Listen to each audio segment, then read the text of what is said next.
عبده ورسوله وإقام الصلاة وإيتاء الزكاة والحج وصوم رمضان أو كما قال عليه الصلاة والسلام.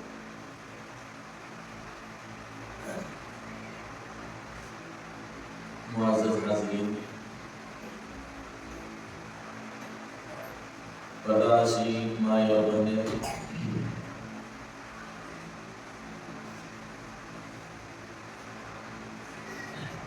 جس مہینے کا ہمیں شدت سے انتظار تھا وہ مہینہ صرف آ ہی نہیں کیا بلکہ اس کے چند دن گزر بھی گئے۔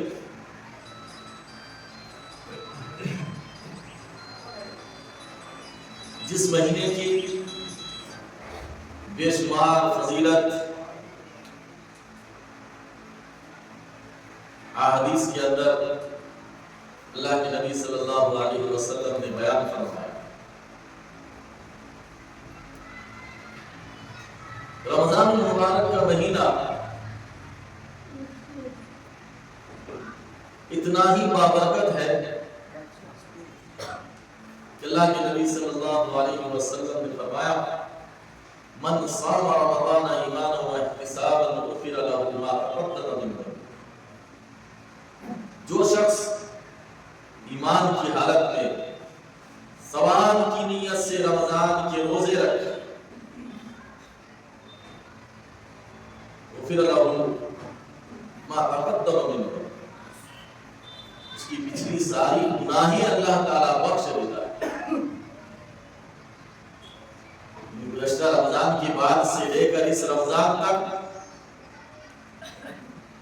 جو بھی ہم سے گناہیں ہوئی، ان گناہوں کو ان رمضان کے روزے کی بدولت اللہ رب العالمین معاف فرما دیتا ہے۔ غفر له ما تقدم من ذنبه۔ اتنا ہی نہیں، روزہ رکھنے کو، روزے پر عمل کرنے والے کو اللہ رب العالمین نے مومنین کا خطاب دیا کہ یہ مومن ہے، پکے مومن ہے۔ فرمایا یا ایھا الذین آمنوا کتب علیکم الصیام، اے ایمان والو تم پر روزے فرض کیے گئے۔ دنیا کے تمام لوگوں سے اللہ تعالیٰ نے یہ بات نہیں کہی، صرف ایمان والوں سے کہا۔ جو شخص مومن ہے وہ روزہ رکھے گا، کیونکہ اللہ تعالیٰ نے فرمایا کہ تم پر روزے فرض کیے گئے۔ کما کتب علی الذین من قبلکم، اور یہ روزہ ایک ایسا عمل ہے جو اللہ تعالیٰ کو بہت ہی زیادہ پسند ہے۔ اللہ تعالیٰ اس روزے کو اتنا پسند کرتا ہے، فرمایا کما کتب علی الذین من قبلکم، امت محمدیہ سے پہلے، تم سے پہلے جو بھی لوگ اس دنیا میں آئے ہیں اور وہ نیک تھے، نبیوں کے ماننے والے، ان پر بھی روزوں کو فرض کیا گیا تھا۔ اس لیے اللہ کے نبی صلی اللہ علیہ وسلم کی ایک لمبی حدیث ہے، حدیث قدسی، جس کے اندر آپ نے فرمایا کہ اللہ تعالیٰ فرماتا ہے کہ ابن آدم کا، یعنی انسان جو کچھ عمل کرتا ہے 10 سے لے کر 700 گنا تک اس کو اللہ تعالیٰ اس عمل کا ثواب دیتا ہے۔ ایک عمل کیا 700 گنا اللہ تعالیٰ اس کو اس کا نیکی دیتا ہے۔ سب عمل، چاہے وہ نماز ہو، حج ہو، زکات ہو، تلاوت ہو، تسبیح ہو، لیکن جب روزے کی باری آئی تو اللہ تعالیٰ نے فرمایا وَالصَّوْمُ لِي وَأَنَا أَجْزِي بِهِ۔ روزے کا حساب کتاب بالکل الگ ہے۔ اب کوئی ایک روزہ رکھ کر 700 گنا اس کا ثواب پائے نہ، اللہ تعالیٰ فرماتا ہے وَالصَّوْمُ لِي، روزہ میرے لیے ہے، وَأَنَا أَجْزِي بِهِ، اور میں انلمیٹڈ جتنا چاہوں اس بندے کو میں ثواب دے سکتا ہوں۔ اس کا کوئی لیمٹ نہیں ہے، کوئی محدود نیکی نہیں ہے۔ جیسے دوسرے عمل کا ہے 700 گنا، لیکن اللہ تعالیٰ فرماتا ہے کہ روزہ ایک ایسا عمل ہے کہ اس کا بدلہ میں ہی دوں گا، اور کتنا دوں گا یہ اللہ تعالیٰ نے حد متعین نہیں کیا، بے شمار رزق ہے اللہ۔ اور ایک چیز کیا رہ جاتا ہے، کوئی عمل کر کے، نیک کام کر کے دوسرے کو وہ بتا نہیں سکتا ہے کہ میں نے حج کیا، میں نے نماز پڑھ لی، میں نے زکات دیا، اس کو ریاکاری میں شمار کیا جاتا ہے۔ لیکن اللہ کے نبی صلی اللہ علیہ وسلم فرماتے ہیں کہ جب تم روزے سے رہو اور تم سے کوئی نازیبہ حرکت کرے، تمہیں کوئی گالی دے، تمہارے بارے میں کوئی زبان خراب کرے، لڑائی جھگڑا کرے، تو اس سے کہہ دو انی قوم صائم، بھائی میں روزے سے ہوں۔ یہاں کہنے کا حکم دیا جا رہا ہے۔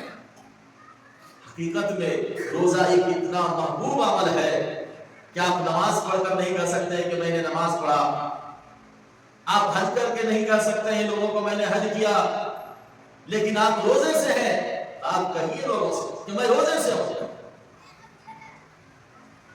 اتنا محبوب عمل ہے اللہ تعالیٰ کی یہاں۔ ثواب کیا ہے؟ انگنت ثواب۔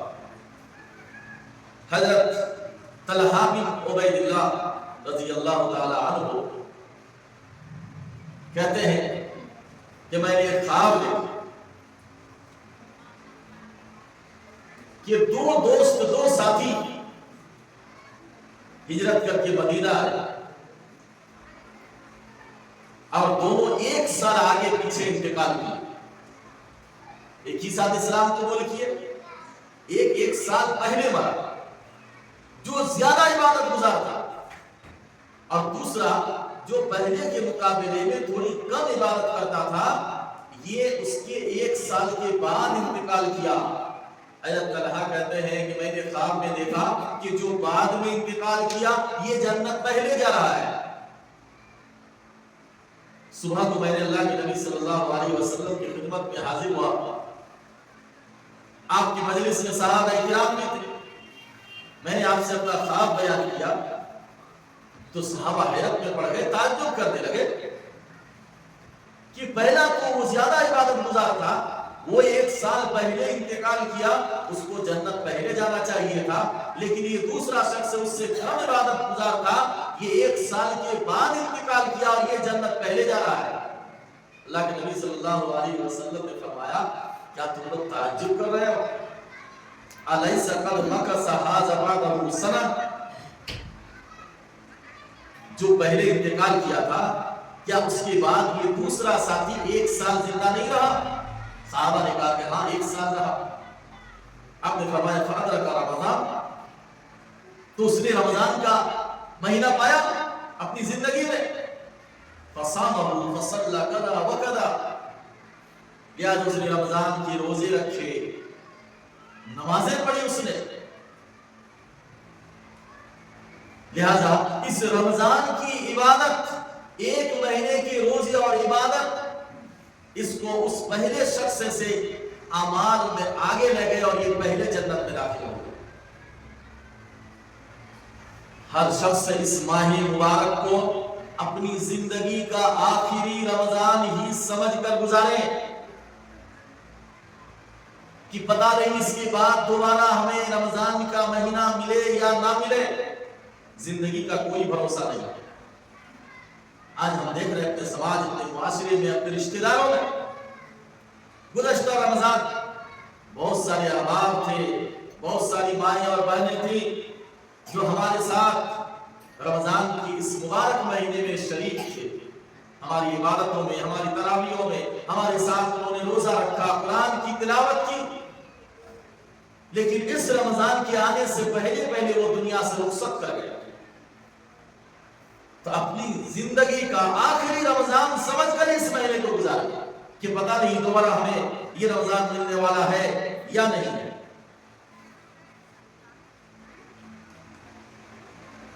حضرت ابو امامہ رضی اللہ تعالی عنہ اللہ کے نبی صلی اللہ علیہ وسلم کی خدمت میں حاضر تھے اور فرمایا کہ اللہ کے نبی مجھے کوئی عمل بتلائیے کہ میں وہ عمل کروں تو جنت میں جاؤ۔ آپ صلی اللہ علیہ وسلم نے فرمایا علیک بالصیام فإنہ لا عدل لہ، تم کثرت سے روزے رکھا کرو، کیونکہ روزے کا مقابلہ کوئی عبادت نہیں کر سکتی ہے، نہ حج، نہ زکوٰۃ، نہ نماز، نہ اور کوئی عبادت اس روزے کا مقابلہ دنیا کی کوئی عبادت نہیں کر سکتی ہے۔ اس لیے آپ صلی اللہ علیہ وسلم نے اس صحابی سے فرمایا علیک بالصیام، کثرت سے تم روزے رکھو۔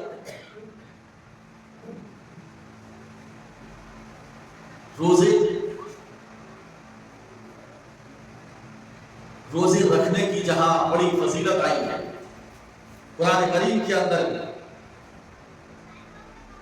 اور احادیث کے اندر بھی، اللہ کے نبی صلی اللہ علیہ وسلم نے اسلام کی 5 بنیادوں میں سے ایک بنیاد رمضان کے روزے کو قرار دیا کہ رمضان کا روزہ رکھنا بھی یہ اسلام دین اور شریعت کا ایک رکن ہے، ایک ستون، ایک کھمبا، پلر ہے۔ یہ تو فضیلت کی باتیں تھی، نہ رکھنے پر وعید کیا ہے؟ حضرت ابو امامہ رضی اللہ تعالیٰ عنہ سے حدیث مروی ہے کہ اللہ کے نبی صلی اللہ علیہ وسلم نے بیان فرمایا کہ میں سو رہا تھا، 2 فرشتے آئے اور مجھ سے کہنے لگے کہ چلیے، تو میں نے کہا کہ کہاں جاؤ گے؟ کہا کہ چلیے ہمارے ساتھ۔ کہا کہ میں چلنے لگا، چلتے چلتے ایک پہاڑ کے قریب گئے تو ان فرشتوں نے کہا کہ آپ اس پہاڑ پر چڑھیے۔ اللہ کے نبی صلی اللہ علیہ وسلم نے فرمایا کہ میں نے انکار کیا کہ نہ بھائی میں نہیں چڑھ پاؤں گا۔ ان دونوں فرشتوں نے کہا کہ ہم آپ کی مدد کریں گے، آپ چڑھیے۔ اللہ کے نبی صلی اللہ علیہ وسلم اس پہاڑ کے اوپر چڑھے تو چڑھتے ہی بہت زیادہ شور، ہنگامے، چیخنے چلانے کی آواز آنے لگی۔ اللہ کے نبی صلی اللہ علیہ وسلم نے پوچھا کہ یہ کیسی آواز ہے، اتنا شور، ہنگامہ، چیخنا چلانا؟ فرشتوں نے کہا یہ جہنمیوں کی چیخ و پکار ہے، جن لوگوں کو اللہ تعالیٰ نے جہنم میں ڈالا ہے، جہنم کی عذاب اور سزا کو برداشت نہ کر کے یہ لوگ چیخ رہے ہیں، چلا رہے ہیں، شور مچا رہے ہیں۔ فرشتوں نے کہا کہ آگے چلیے۔ اللہ کے نبی صلی اللہ علیہ وسلم فرماتے ہیں کہ میں اور آگے نکلنے لگا تو میں نے دیکھا کہ کچھ لوگوں کو الٹا لٹکا دیا، یعنی پاؤں باندھ کر اوپر لٹکا دیے گئے، منہ نیچے، سر نیچے، اور یہ دونوں گلفڑا دھاردار تیز چاقو سے چیر دیا گیا ہے، جس سے خون ٹپک رہا ہے، خون نکل رہا ہے، اور وہ لوگ چیخ رہے ہیں، چلا رہے ہیں۔ اللہ کے نبی صلی اللہ علیہ وسلم تو تھے ہی نرم دل، مہربان، آپ سے دیکھا نہیں گیا۔ آپ نے فرشتوں سے پوچھا کہ یہ کون لوگ ہیں جن کو اتنے سخت سزا دی جا رہی ہے؟ ان کا پاپ کیا تھا، ان کا جرم گناہ کیا تھا؟ فرشتوں نے کہا کہ اے محمد یہ وہ لوگ ہیں جو رمضان میں روزے نہیں رکھتے تھے، رمضان کے دنوں میں کھایا پیا کرتے تھے، جس کی وجہ سے آج میں اللہ تعالیٰ یہ عذاب اور یہ سزا دے رہا ہے۔ بلا وجہ، بلا عذر، بغیر کسی کارن کے روزہ چھوڑنا یہ اتنا بڑا گناہ ہے کہ اللہ کے نبی صلی اللہ علیہ وسلم فرماتے ہیں کہ اگر ایک روزے کے بدلے وہ شخص زندگی بھر روزہ رکھے تب بھی رمضان کے ایک روزے کی تلافی نہیں ہوگی۔ اللہ تعالیٰ نے صحت دی ہے، تندرستی دی ہے، فرصت دی ہے، موقع دیا ہے، زندگی دی ہے، عیاشی کرنے کے لیے نہیں۔ اس مہینے کی قدر کیجئے، روزہ رکھیں۔ اللہ کے نبی صلی اللہ علیہ وسلم نے فرمایا کہ اللہ تعالیٰ نے رمضان کے دنوں میں روزے کو فرض قرار دیا، وَإِنِّي سَنَنْتُ قِيَامَهُ، اور میں نے رات کو تراویح پڑھنے کو سنت قرار دیا۔ کیا بہانہ ہے؟ کیا عذر ہے تمہارے پاس؟ روزے کیوں نہیں رکھو گے؟ تراویح سے کیوں بھاگو گے؟ آپ نے اس سے پہلے بھی حدیثیں سنی۔ اگر آپ عذر بہانہ لوگوں کے سامنے پیش کریں گے تو ڈھیر ہے آپ کے سامنے، لیکن کسی کے سامنے کوئی عذر پیش کرنے سے پہلے آپ اپنے دل پر ہاتھ رکھ کر سوچے، غور و فکر کریں کہ میرا یہ عذر اللہ تعالیٰ کے بارگاہ میں کام آ سکتا ہے یا نہیں، اللہ تعالیٰ میرا یہ عذر قبول کر سکتا ہے یا نہیں۔ آپ کسی انسان کو دھوکہ دے سکتے ہیں، اللہ تعالیٰ تو آپ کے دلوں کے اندر کے خیالات اور سوچ کو بھی جانتا ہے۔ انہ علیم بذات الصدور، وہ سینوں میں جو تمہاری راز ہے جس سے تم نے کسی سے نہیں بیان کیا، اللہ تعالیٰ اس کو بھی جانتا ہے۔ اب آپ حقیقت میں روزہ چھوڑ رہے تھے، تراویح سے بھاگ رہے تھے، یہ حقیقت میں آپ کے ساتھ کوئی عذر اور کوئی پریشانی تھی جس کی وجہ سے آپ چھوڑ رہے تھے۔ یہ تو اللہ ہی کیا فیصلہ۔ روزہ نہ رکھنے کی یہ سزا اللہ کے نبی صلی اللہ علیہ وسلم نے بیان فرمایا۔ روزے کے دن کا ادب و احترام اتنا تھا صحابہ کرام کے دور میں، بڑے تو بڑے اپنے چھوٹے بچوں کو بھی وہ روزہ رکھواتے تھے۔ صحابہ کہتے ہیں ہم گھر کے چھوٹے چھوٹے بچوں سے بھی کہتے تھے کہ روزے رکھو، اور جب بھوک سے وہ روتے تب اسے کھلونا دے کر بہلاتے پھسلاتے، یہ لوگ کھلونا کھیلو، تاکہ اس بچے کو چھوٹے ہی سے روزہ رکھنے کی عادت پڑ جائے، چھوٹے ہی سے نماز پڑھنے کی عادت پڑے۔ یہ تو صحابہ کرام ایک خوشگوار ماحول تیار کر رہے تھے۔ جس سماج میں وہ رہتے تھے اس سماج کے چھوٹے بچوں کو روزہ اور نماز کی تعلیم دیتے تھے، بہلا پھسلا کر انہیں روزہ رکھواتے تھے، ان سے نماز پڑھواتے تھے، تاکہ یہ بچے شروع ہی سے عادی ہو جائیں۔ آج تو ہم اپنی بزرگیت کے خلاف سمجھتے ہیں کہ بچے مسجد میں آ جائے تو ہمارا ڈسٹرب ہوتا ہے، ہمیں نماز میں خلل ہو جاتی ہے۔ ایسا نہیں ہے۔ اللہ کے نبی صلی اللہ علیہ وسلم منبر پہ خطبہ دے رہے تھے،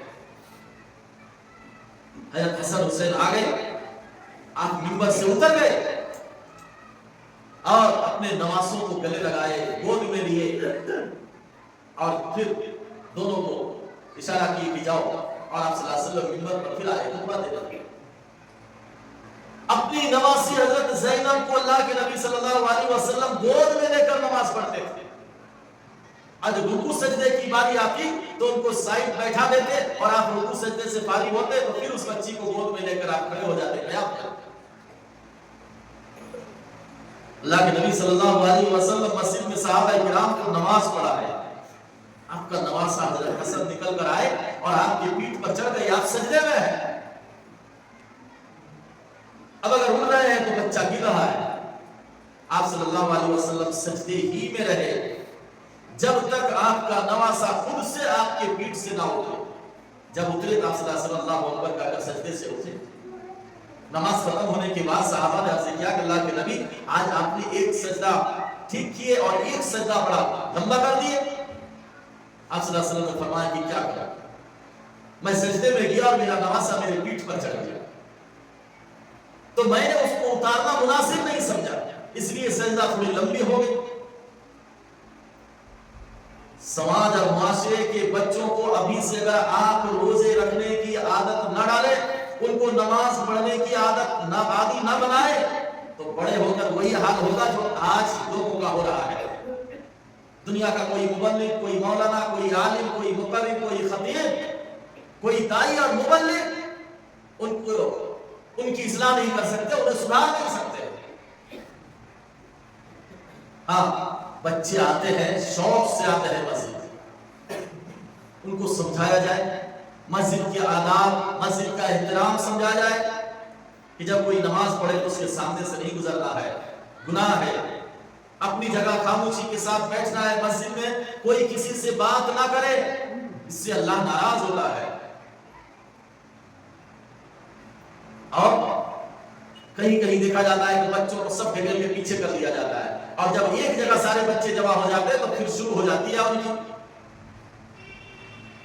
اس لیے ہر آدمی کوشش کرے کہ اپنے آزو بازو دونوں طرف بچے کو کھڑے کرے۔ بڑے لوگوں کے بیچ میں جب وہ رہیں گے تو شانت رہیں گے، اور اگر ان کو اکیلے چھوڑ دیا جائے تو پھر یہ خرافاتی کریں گے۔ تو صحابہ کرام رمضان کے دنوں میں اپنے گھر کے چھوٹے چھوٹے بچوں سے بھی روزہ رکھوایا کرتے تھے۔ حضرت عمر رضی اللہ تعالیٰ عنہ خلیفہ تھے، باہر گئے رمضان کے دنوں میں، دیکھا کہ ایک یہودی آدمی سڑک پر کھانا کھا رہا ہے۔